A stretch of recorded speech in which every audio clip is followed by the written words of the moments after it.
ইরানের সঙ্গে টানা ৪০ দিনের যুদ্ধে মজুত করা গুরুত্বপূর্ণ ক্ষেপণাস্ত্র উল্লেখযোগ্যভাবে খরচ করে ফেলেছে যুক্তরাষ্ট্র।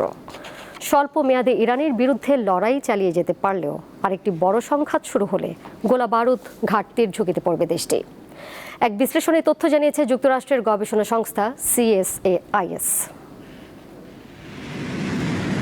ইরানে যৌথ হামলা শুরুর পর থেকেই প্রতিদিন হাজারেরও বেশি বোমা নিক্ষেপ করেছে যুক্তরাষ্ট্র ও ইসরায়েল। অপারেশন এপিক ফিউরি নামে পরিচিত এই সামরিক অভিযানের ফলে যুক্তরাষ্ট্রের যুদ্ধাস্ত্রের ভাণ্ডারে বড় ধরনের ঘাটতি তৈরি হয়েছে। পেন্টাগনের সাম্প্রতিক অভ্যন্তরীণ মূল্যায়ন এবং সংশ্লিষ্ট বিশেষজ্ঞদের মতামতের ভিত্তিতে এই তথ্য জানা গেছে। Centre for strategic and international studies CSIS এর নতুন বিশ্লেষণের বরাত দিয়ে CNN এর প্রতিবেদনে বলা হয়েছে, 7 সপ্তাহের যুদ্ধে মার্কিন সামরিক বাহিনী তাদের প্রিসিশন স্ট্রাইক মিসাইলের শতকরা 45%, ব্যালিস্টিক মিসাইল ধ্বংসকারী থার্ড ক্ষেপণাস্ত্রের অর্ধেক এবং প্যাট্রিয়ট আকাশ প্রতিরক্ষা ক্ষেপণাস্ত্রের শতকরা প্রায় 50% খরচ করে ফেলেছে।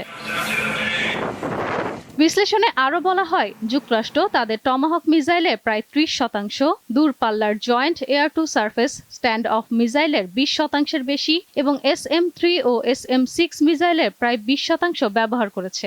এসব পূরণ করতে 4 থেকে 5 বছর সময় লাগবে।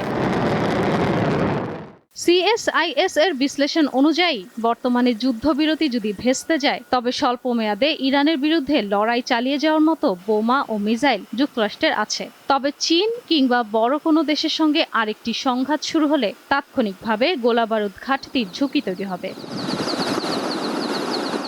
পেন্টাগন ক্ষেপণাস্ত্র উৎপাদন বাড়াতে এরই মধ্যে বেশ কিছু চুক্তি সই করলেও এগুলো প্রতিস্থাপন করতে 3 থেকে 5 বছর সময় লাগবে বলছে CSIS।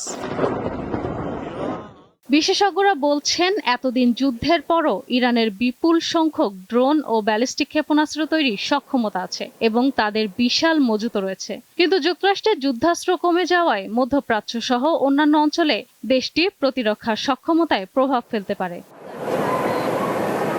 ইশরাত সুমা, দীপ্ত বার্তা কক্ষ।